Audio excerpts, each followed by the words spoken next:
Hey, it's Nick Kemp here from ikigaitribe.com. Just before we get into this episode, I wanted to let you know that I'm running an Ikigai workshop webinar this month.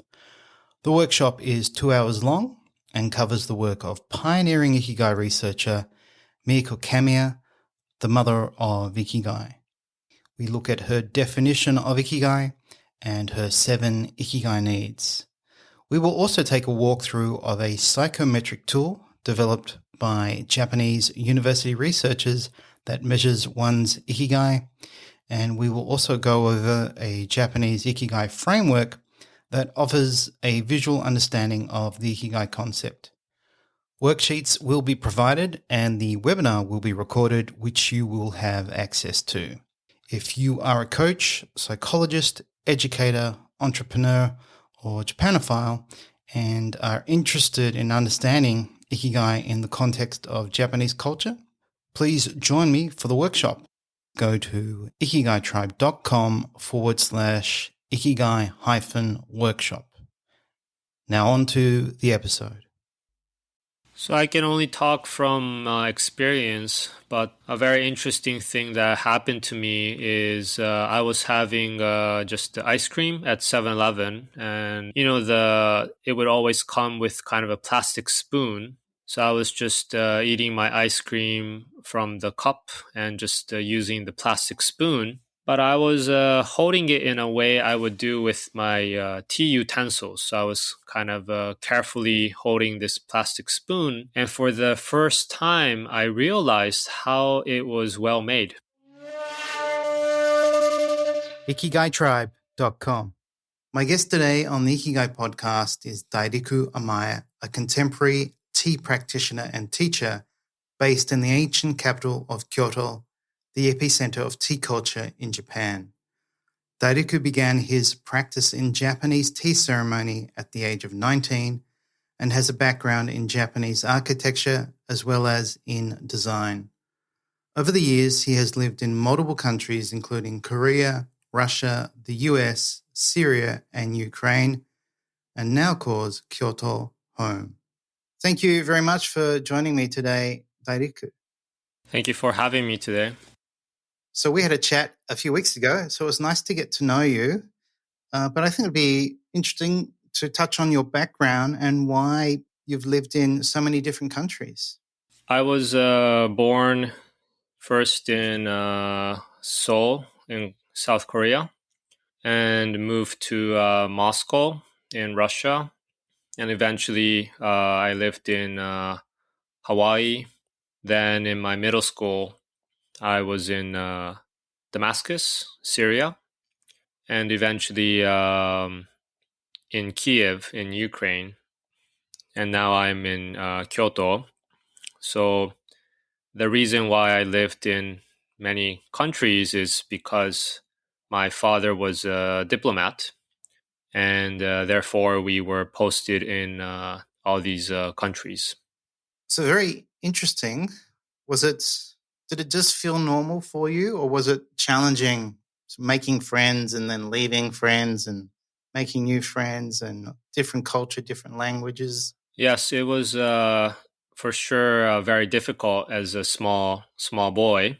Every 2 or 3 years, I would have to say goodbye to my friends and make new friends.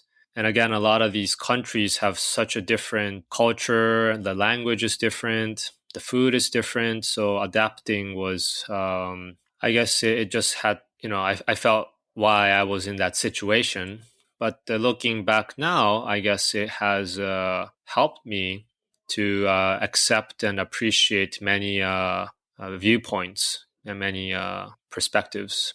In terms of picking up, you don't really pick up languages, but how did you go with communication in all these different countries? So, I think mainly it's really through watching local TV. There's always some good anime translated in the local language. And, as a kid, we're like a sponge. So I picked up the language just watching anime.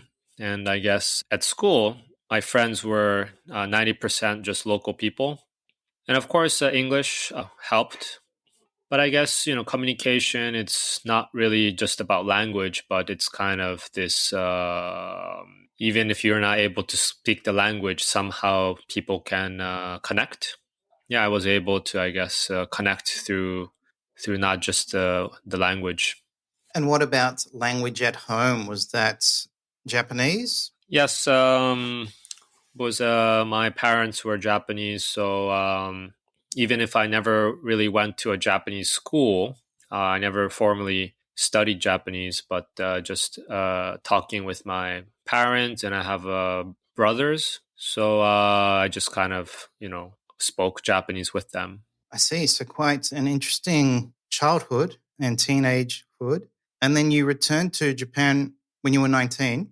Is that correct? Or was it before you were 19? So I was back in Japan end of high school, so kind of 17, yeah, a little bit before university.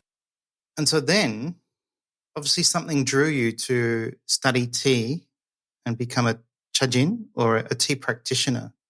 So yeah, would you like to share how that came about? As I mentioned, since I was outside Japan for such a long time, I was naturally curious about my own roots and what does it mean to be Japanese and what is Japanese culture. And at the beginning, I was interested in architecture. So that's what I studied in university. And I was drawn to more traditional architecture, using wood and carpentry, and of course the temple and shrines. And I thought Kyoto is the best place to study traditional architecture. And in particular, I was drawn to the tea room, which is kind of a very small structure. It was not considered even architecture formally because it's such a small and fragile building. But I noticed many contemporary architects, Japanese architects, would actually design a tea room, using modern material.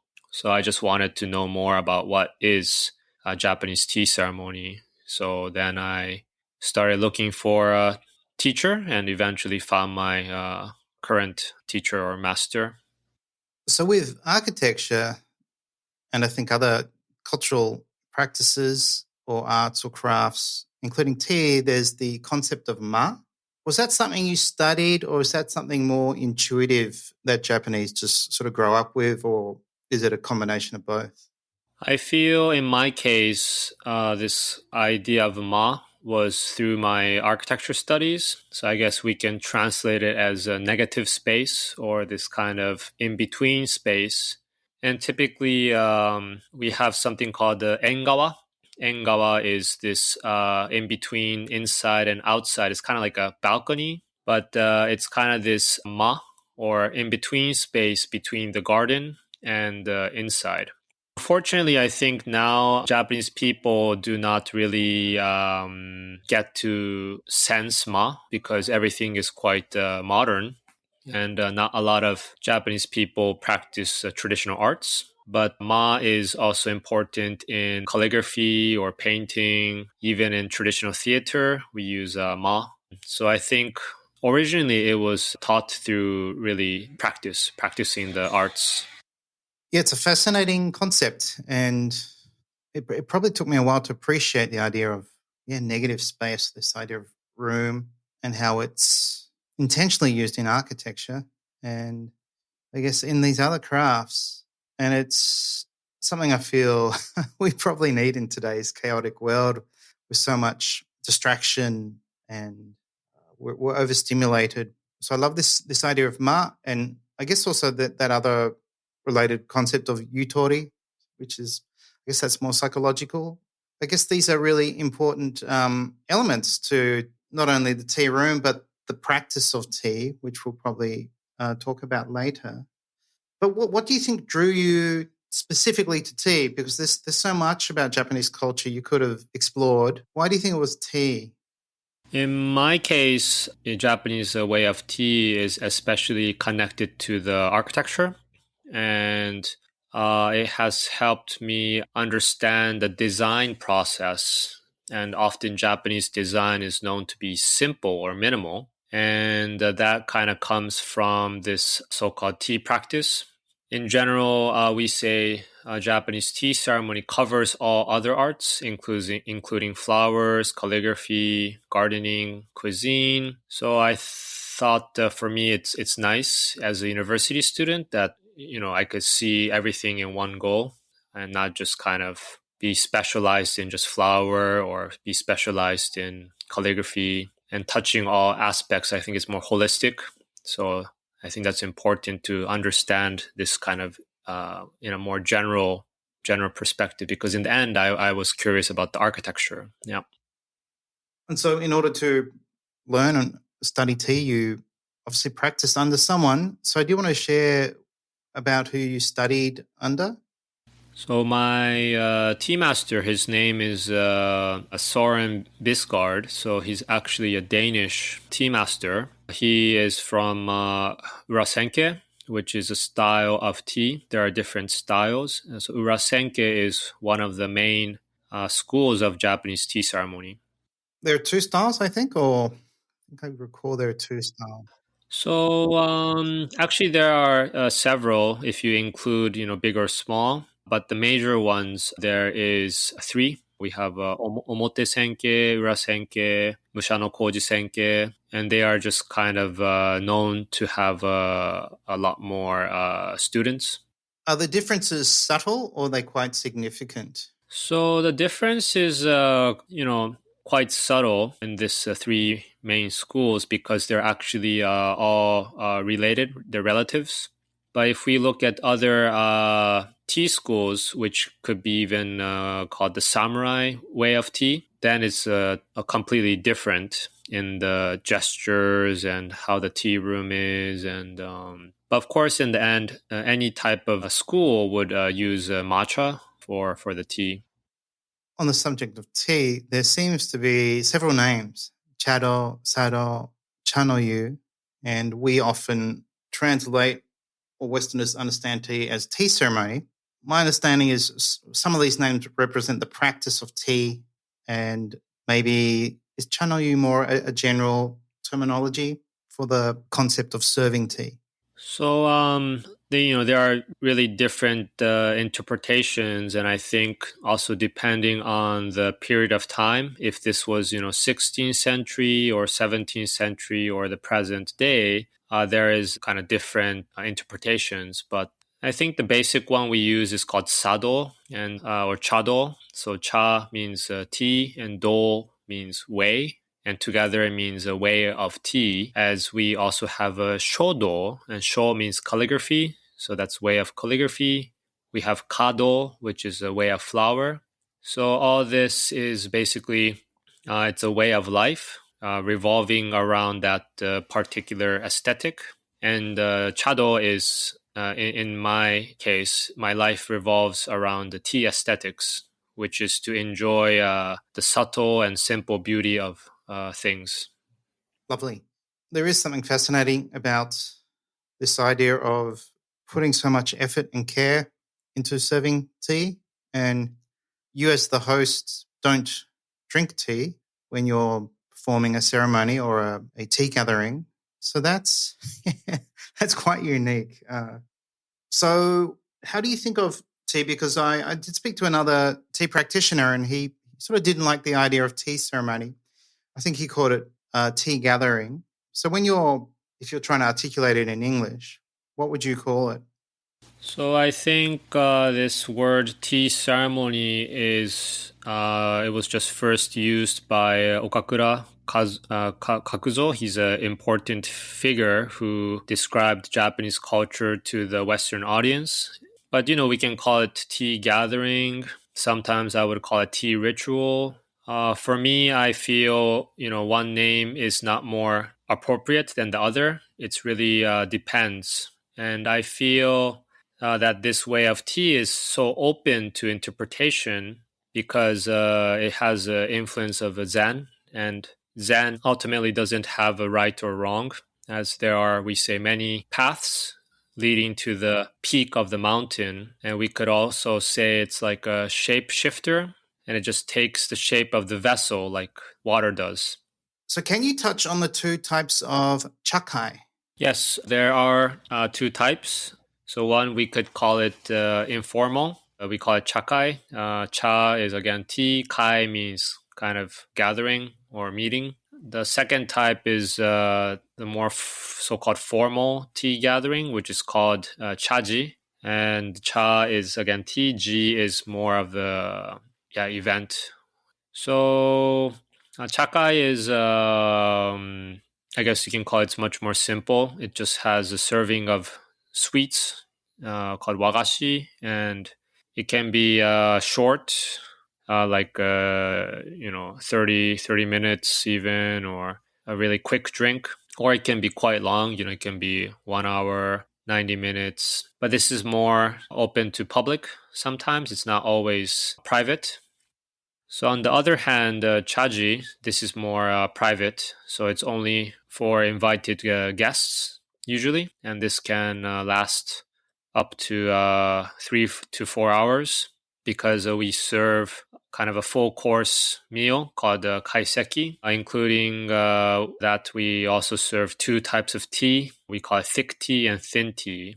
But the main difference is this chaji. It's more about creating an intimate atmosphere among the invited guests and the host. So that fascinated me when I first discovered, there was this longer tea event where you serve a whole meal. And kaiseki was one of the first meals I had with my wife. And I was like, wow, this is 7, 8, 9 courses, small dishes, all very beautiful and unique in their presentation. So as a chajin, is that something you make and prepare? Yes, so that's why we also have to learn about cooking, how to cook kaiseki. And again, it's kind of like when you invite your friends over to your house and you would serve them lunch or dinner. And it's a kind of a way to show this kind of, kindness. So we would, cook and prepare everything for the guests. And that kind of helps to create this intimate relationship. And so with a chaji, is the conversation formal? I mean, it's such a long time. Or is it more casual as you're progressing through the courses and eating? I guess it really depends on how the host navigates and in what kind of purpose. So if it's more of we have seasonal festivals. We have like Boys' Day, Girls' Day. We have like which is May 5th and March 3rd. Or we also have like New Year's. So in those cases, maybe it could be a little bit more formal, but the conversation can be quite fluid. But the rule is you don't want to talk too much about work or politics or your personal matters, because we put that outside the tea room and we have gathered to enjoy more of the present moment. And it's not about kind of worldly talks. It's not like going to the usual coffee house or tea house to chat over what you saw on television, or because that is something not everyone is something everyone can relate. But if we eat the same food and you notice something, we have a more shared experience. The sensations you feel, the smell of the incense, what's happening in the present moment, and these things then we can share with the guests. Nice. So it sounds like it's an opportunity to almost escape the outside world and then be present and appreciate, obviously, the meal, the tea, but also the company of friends or guests without too much stress. I'm sure there's no gossiping or arguing. Yeah, so it is really I would call it a temporary retreat from the hustle and bustle of busy life. And I guess you can call it as a way to disconnect from all these stressful things, because again it is a meditation, and it's a way to ground yourself and try to kind of, we say, be normal. It's a normalization process. So you can really enjoy things with true eyes. And then your role as the chajin, you're there to serve the guests, and obviously you prepare. A lot of preparation would go in to a tea event, and then during the chaji or the chakai, you don't actually eat or drink. So is that just that concept of omotenashi, like Japanese service? And is there any alternative? Do sometimes tea practitioners share tea with their guests? So as you say, the host usually is just serving, and we don't drink tea or eat the food. Oh, I mean, we don't eat in the same tea room. We usually just eat at the back. So this is kind of we say yin yang relationship. So when the host is serving, the guest is receiving. As the host is active, the guest is passive. It's kind of an interesting practice, but sometimes I think when we look at it in a more historical view, it was practiced among the samurai lords, and there was a lot of hierarchy. And your guest could be a lord, and you just don't want to, be disrespectful. You would say, "Oh, I will eat at the back," just to show respect, and you just be a kind of a server. But we also have a kind of a Shinto aspect, I believe, that we are offering the meal and the tea to the kami within the guest. So kami is this idea of spirit. So we say the spirits visit you, and you offer them sake and food, and you want them to stay. So that's why you purify the room, make it clean. So the guests are in fact kind of like a visiting kami.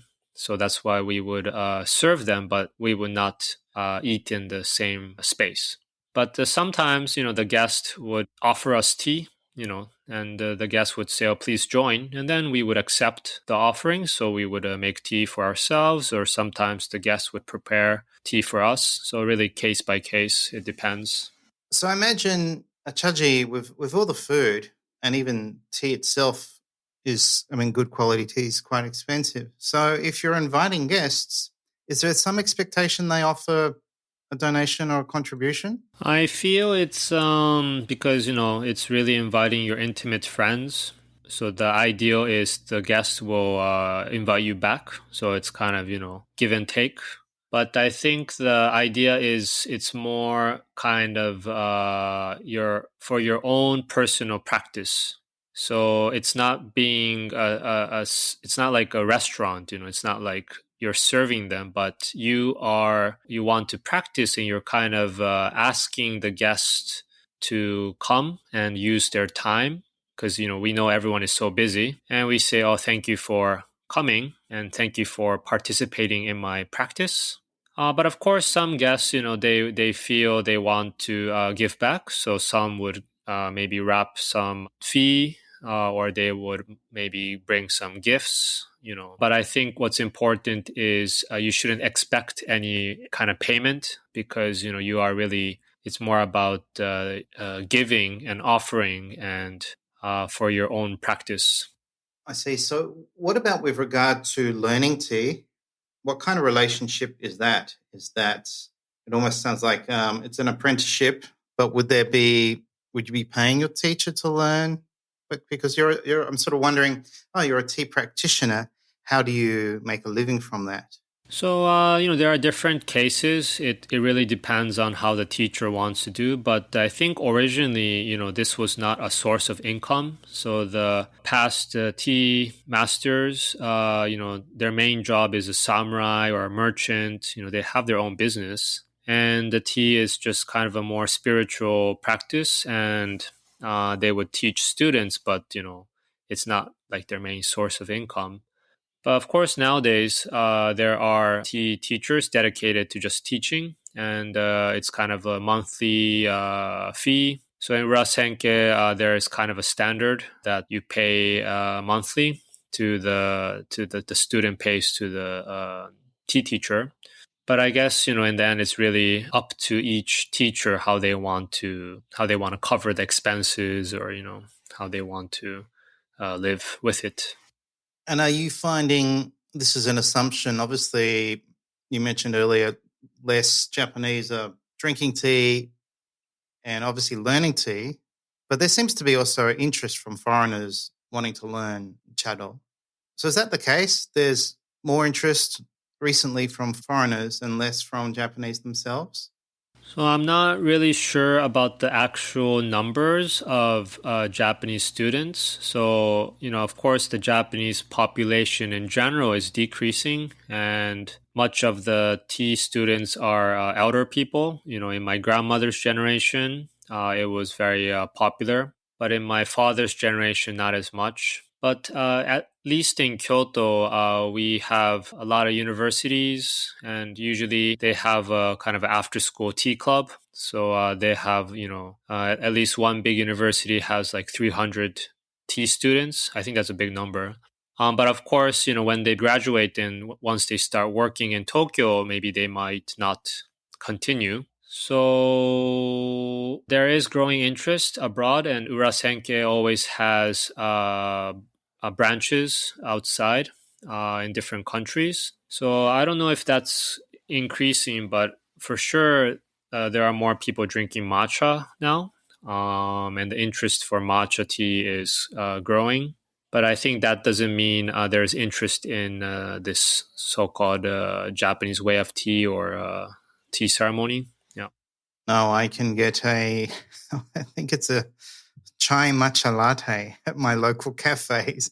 Not sure of the quality of the actual matcha, but I do recall a previous podcast guest sharing with me that girls would learn, was it the Golden Triangle or something? They would learn Chado, Shodo, and Kado, like calligraphy, flower Yes. arrangement, and tea ceremony. And I think I told you when we spoke, my father makes matcha jawan, so tea ceremony bowls. Yeah.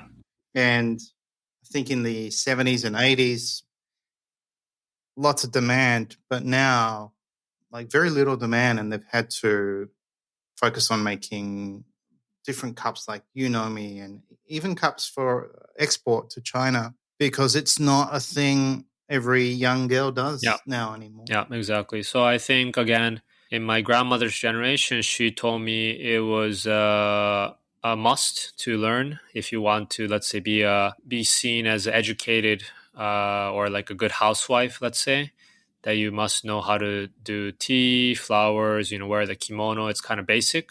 But I think now that kind of standard has disappeared, which I feel is okay. I mean, it's a trend. It changes, and I think now post pandemic, people are more interested in the spirit and not about kind of manners or like how to wear kimono, but they're more interested in about this mindfulness practice and how it makes one present. On that theme of being present or spirit, there is a yoji jukugo, so a 4-character word that articulates, I guess, the principles of tea. And I remember reading this in a book and then first thinking, oh, this is hard to say. So it's wakkei seijaku. And this is a really important principle of tea. So would you like to touch on it? Yes, so we often say there are 4 principles of Chanoyu. So we say wa. Wa means harmony. Kei means respect. Sei means purity. Jaku means tranquility. So wa, kei, sei, jaku. So wa, this idea of harmony is originally, there are different interpretations, but one could say it comes from Taoism. And Taoism is about being in harmony with nature. They practice in the mountains. But when we say being in harmony with nature, it doesn't mean human versus nature, but it's also your inner nature. Then next is K, respect. So this is kind of Confucian. Confucian is about, we say respect the elders. So we always bow in Japan. So why do we respect elders? is because we assume they have more wisdom. So this is bowing to wisdom. So when you feel you have learned something from someone, we bow to say thank you. So we can even bow to object if we feel you learned something from the object. So we would even bow to a flower. We would bow to the utensils because there's so much wisdom in that. The material and the time it took to make it. A lot of knowledge is there, so we would even bow to the utensils. So this is K. Next is Sei. This is purity. So this comes from Shinto. Shinto is our local religion, more kind of nature worship. And if you go to the shrine, you often see in the morning they're sweeping and cleaning, and using water to cleanse your hands and mouth. So this is to purify your heart, your mind and heart from worldly dust. So we're always purifying utensils and cleaning in the tea room. Finally, there's Jaku. Jaku is tranquility. This is kind of a Buddhism and often can be translated as awareness, or maybe you can say enlightenment. But when you have this wa kei sei, naturally you become aware. So this is kind of the four principles often used to describe Chanoyu. But of course, it's not just about the tea, but life in general. You can apply this to all aspects of your daily life. And that was my next question. Has the practice of tea and deeply understanding this concept, all these concepts of Wakkei Seijaku, does that really seep into other areas of your life? And does it help you stay grounded and stay, I guess, having appreciation, more thoughtful and considerate in a sometimes very chaotic and crazy world? So I can only talk from experience, but a very interesting thing that happened to me is I was having just ice cream at 7-Eleven, and it would always come with kind of a plastic spoon. So I was just eating my ice cream from the cup and just using the plastic spoon. But I was holding it in a way I would do with my tea utensils. So I was kind of carefully holding this plastic spoon. And for the first time, I realized how it was well made. Very good design. So, I noticed, well, there must have been a lot of prototypes and there must have been a lot of trial and error. And they came up with this plastic spoon, which doesn't, break so easily, and it's easy to scoop my ice cream. And I've held the spoon many times before, but usually I never notice it. I just throw it away. And there are so many of these subtle things we don't notice, but that is where there is a lot of beauty, and there's actually a lot of wisdom. And by practicing the tea ceremony, you start to become aware of these things, these insignificant things in life. But these insignificant things are equally important. Something maybe somewhat related to that, and something I know you wanted to talk about, is this idea of nonverbal communication, which I'm sure requires this presence and this inner peace, I think, this urge not to talk or say or repeat yourself, which is so common, I guess, in Western cultures. Like in the West, we say these uncomfortable silences. But I think in Japan, there are these comfortable silences, which I'm beginning to really enjoy, which I try to remind myself when I'm here in Australia. So, yeah, would you like to talk about nonverbal communication and its role in tea ceremony, but also maybe in life in general in Japan? So this so-called nonverbal communication, it's very difficult to explain with words because it is really through experience. So, it's really like feeling the same wind or the breeze together when you are in the wilderness, maybe with a friend. And, maybe you've been walking a long time and you're tired, and and you and your friend just find a nice spot to sit, and you feel a good breeze, summer breeze, and both of you just kind of say, oh, and there's nothing more you need to say because you both know you felt that kind of comfortable wind.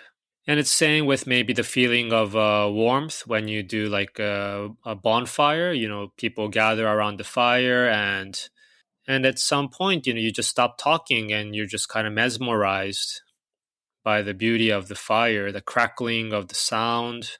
Maybe you notice the smoke going up, making different kinds of shape. And a lot of these things are beyond words.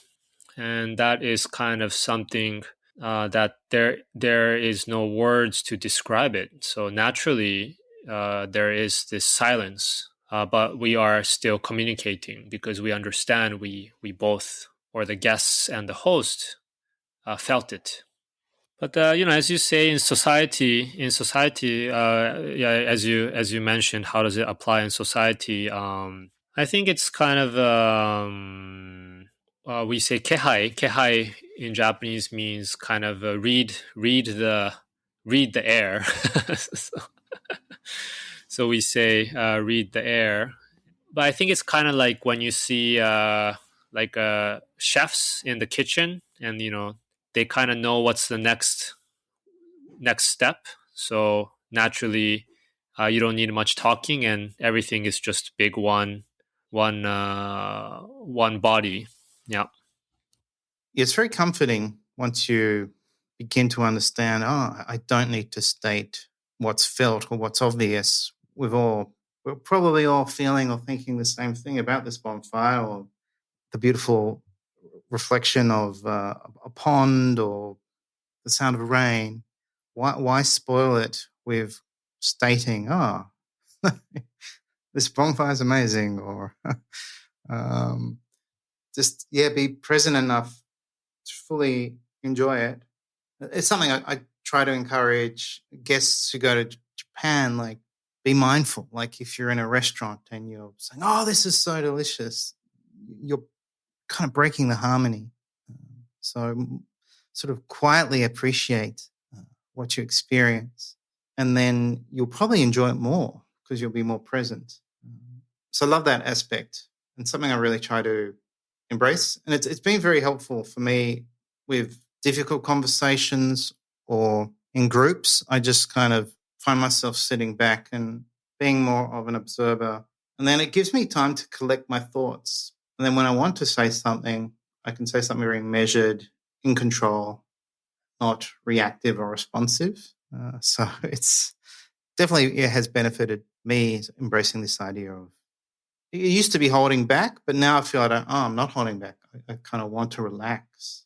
So with that, we should probably talk about matcha. And actually, I told my wife today I'm interviewing this interesting guy who's a tea practitioner. And I said, is there any question you'd want me to ask him? And she did say, be interesting to get his opinion on what's happened to matcha. Like, it's being exported now. I believe good quality matchas sort of hard to find now, even in Japan. So as someone who practices tea ceremony, and obviously you want a very high grade of tea, what are your thoughts on everything from, I can go to my cafe now and probably get a matcha smoothie or a matcha chai latte, and maybe it's harder for you to buy matcha tea now, and it's probably more expensive. Yes, as you say, there is a growing global demand for matcha. Even high quality matcha that we use for the tea gatherings, it's being taken, I guess. And I mean, I'm glad if that there is increasing interest, and I hope the tea farmers, they benefit from all this. But I think there is a lack of understanding how to enjoy it, because it's just consumed maybe with sweeteners and mixing into it's a flavor basically, and you really don't need such high quality matcha for a matcha latte, let's say, because these tea farmers are trying so hard to make tea, which you can enjoy it with just hot water, just straight, and just to enjoy it as it is. But the consumer, without understanding, just adds a lot of things. You can't really taste the original flavor or how it's meant to be taste. So, I think we just have to know that there are matcha, which is good for mixing, and there is matcha, which is more appropriate for drinking straight.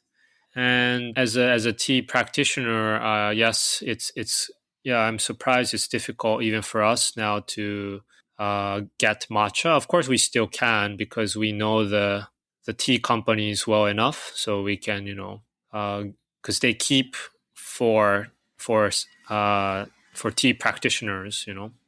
With that, there's also a shortage of bamboo tea whisks and other utensils. And again, it's okay, but I think people need to know you don't want to use a bamboo tea whisk for your lattes. It's not meant for milk, and it just ruins the whisk much more quickly. So you can use maybe some other material whisk. That's okay. But I think from our side, we haven't been speaking out too much, and there isn't really access to real knowledge. Unfortunately, people just watch what's on the social media and just think that's the proper way. Yes, we tend to, I guess, Western influence either adds a new angle or a sort of modern take without concern to origin or practice. And in that process, I think, there is this essence that's lost, or this no understanding. There's not this full understanding to appreciate it because we don't go, oh, matcha, cool. Make a latte with it, make an ice cream with it, add sweetener to it. I guess one could argue there's sort of pros and cons, but it kind of the essence of of matcha is this idea to slow down. It's always fascinating to see matcha whisk and the sound. It's like this unique tea that's turned into a powder. And how did this evolution of serving tea come about, from straining tea leaves to turning it, to drying it, to turning it into a powder? So I do have a question on that. Why? How did it evolve, or how did Japanese work out tea? This type of tea leaf is best served after it's dried and essentially crunched into powder form. What's the history behind that? There are ancient records, but again, tea itself is not a native plant to Japan. It's a type of camellia. It's called Camellia sinensis. And this is said to have been brought together with Buddhism, because Buddhism also is not a native thing. Of course, originally it comes from India, then it went to China, and we learned Buddhism from ancient China. So anyways, when tea was brought into Japan, this method of powdered tea existed, but they say it's not like the one we have now. So the one we have now, the color is much more bright green. And this is a unique evolution to Japanese, I guess, tea farming technique. So we shade the tea bush. We even cut 90% of the sunlight. And what it does is the tea leaves start to collect as much sunlight, so it starts to grow a little bit more wide and soft, and that actually increases the chlorophyll, and the other health benefits actually increase. So this was kind of, I guess, kind of experimental thing, which tea more soft, so then it's easier to make it into fine powder at the end, and it has this more green color. So that is the big difference between tea grown for matcha. It's growing in a shade, whereas regular green tea or sencha, it just grows in the sun. And we still kind of course, with that scientifically, we do a lot of research about what gives the umami. Umami is kind of a taste. It's kind of like a salty taste, I guess, but it's a taste described for often like kombu broth, like seaweed broth. So green tea has a lot of umami, and this is due to the increase of amino acid. So the farmers try to make the soil, more adapting to this certain to bring out this flavor. So I think these are really the unique points in Japanese tea growing, this kind of shading technique and this idea of umami. And is it true the brighter the powder, the brighter the green, the better quality it is, or it's assumed? So I think we have to be careful because there's a trend in this tea world, and this kind of bright green trend. One farmer said it just developed in the 70s. And in the 70s, tea kind of was marketed for its bright green color. I think now people are looking for the more organic and not really talking about this kind of color. So the system is how we judge the quality of tea is really based on color, smell, and taste. So it's really that current qualification. Color is very important, but that doesn't really mean it has the most health benefit. That really also depends on the soil quality and other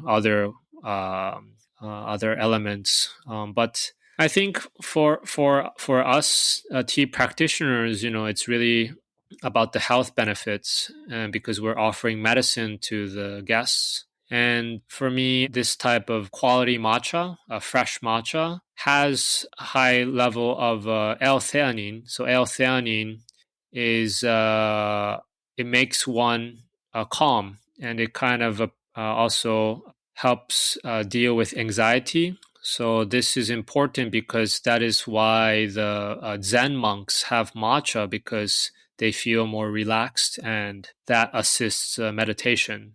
But of course, we also know matcha has the antioxidants, so-called EGCG. So I think that's why there's a matcha craze worldwide, because people want these antioxidants. But again, this is only in the fresh matcha leaves. It's not in the matcha sweets. So, wow, people probably should be drinking matcha in the morning instead of coffee. What about the shelf life of matcha? So when you acquire matcha, how long is it good for? So, what is recommended by tea producers is if it's, first of all, matcha is very weak against temperature and oxygen because it oxidizes very quickly. So, you want to keep it in the refrigerator so it doesn't do well in room temperature. So, always keep it in the refrigerator, not in the freezer. And again, if it's unopened, you can leave it for 1 year, I would say. But once it's opened, you want to consume it relatively quick because, again, it's something raw and fresh. So, you want to keep it in the airtight can. But once it's opened, maybe you want to consume it within one month, 1 or 2 months, I guess. Yeah, it's good. All right, I'll keep that in mind. My wife's trying to buy some good quality matcha, and she's waiting on a shipment, so it's hard to get here in Melbourne. So, Dairik, you recommended the Book of Tea by Kakuzo Okakura, and it was first published in 1906. It's a short but dense book, and I'd like to quote from it.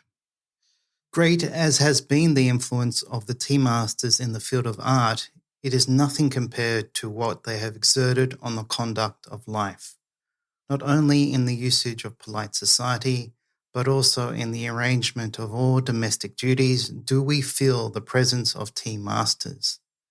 Many of our delicate dishes, as well as our way of serving food, are their inventions. They have taught us to dress only in garments of sombre colours. They have instructed us in the proper spirit with which to approach flowers. They have emphasized our natural love of simplicity and shown us the beauty of humility. In fact, through their teachings, tea has entered the life of the people. So that's quite amazing. Is this your hope as a tea practitioner to have this influence? So I read this book of tea when I was 19 years old, when I first began the tea practice. And of course, at that time, I desired to, spread this art of tea or art of life. But now I've been doing it for many, many years. I'm 37 now, and I think for me, it's not really about spreading it, but just setting a good example and just kind of doing what is for me right and not trying to over exaggerate things. And I think if people are interested, they can come and experience. But I feel I shouldn't try to be like a preaching, So yes, that is my current thought. And what do you hope that people will get out of the experience of tea with you? So, many people who visit me enjoy the quietness, especially now because, Kyoto is just crazy with so many visitors for the cherry blossoms. And everywhere you go, you can't really find the quietness. But when they come, they really feel this, they feel maybe safe, and that they feel it's okay to be as they like. There's no need to act.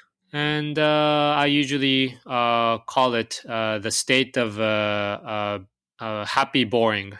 So you're kind of bored but happy. There's no need to expect anything. There's no need to desire anything. And again, just to be present and enjoy a simple cup of tea. So, as you know, this podcast deals with Ikigai, and there's this irony to the concept of Ikigai in that Japanese really don't mention the word that often. It's usually something very private. They probably don't even really think about it that much. And then in the West, it's become very popular and sort of associated to finding your one life purpose or your dream job or your bliss.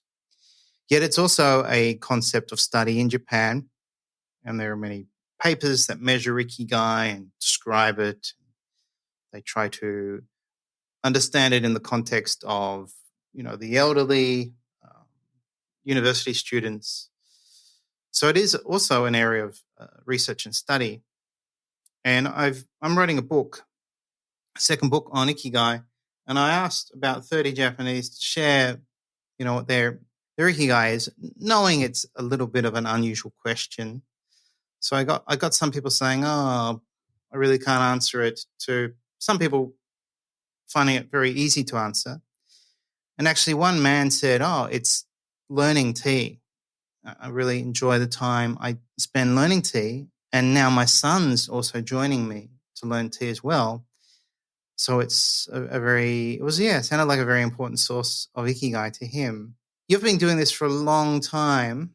And so my question is, do you think one can experience Ikigai in a bowl of tea? Yes, so as you mentioned, the word ikigai, I don't come across it so much in Japanese language. So from my perspective, it's kind of it doesn't have a clear definition, because ikiru means to live, like you feel alive. That's how I would interpret. For me, this idea of you feel alive is basically, same as being aware and being present. Because I think, when we are maybe doing something which is not with enjoyment, let's say, or it's not really you don't want to do it. But I think, I don't know if you can feel ikigai in a bowl of tea, but we say, putting aside all expectations and putting aside all desires, and just kind of feeling yourself. How do you feel? And it's, I think, time to self-contemplate and self-reflect. So it's kind of a very personal time. It's not to chat about worldly things. And I think giving that moment to yourself, one can feel that you are alive, and maybe helps you feel ikigai. But I guess, this is very, very difficult because the word is so catchy, just like the word Zen is catchy. And it kind of has so many assumptions what it is, and that creates expectations, and that's why we say it's difficult to transmit this, because people, their mind is already full of ideas of what this is. So first, that's why we say empty your cup. You first have to empty all pre-assumptions, and then you can really enjoy the tea as it is. Yeah, that reminds me of the concept of beginner mind, to go back to that state where you were open to learning, but also you had the desire to learn. And there's no assumption now that, I know enough, I don't really need to learn this again. And so I guess that takes awareness, like, I'm going to put aside my assumptions, what I know, and be present to learn again. And so, speaking of learning, would you like to tell us about Totosha? Is that correct? So I imagine that's a place of learning. Yes, Totosha is the name of my tea house, and it is a place to learn and to experience. So it's where I teach my students about what we were kind of talking about. And it's basically situated on temple grounds. It's on Daitokuji. Daitokuji is a Zen Buddhist temple. Right across, we have historical tea rooms where tea masters have, and also samurai lords have been doing tea. So I've been here since 2013. It's also a place for my own practice, but it's basically open to anyone who is curious. Well, I'm curious, so I'll definitely like to meet you and maybe experience tea at Totosha.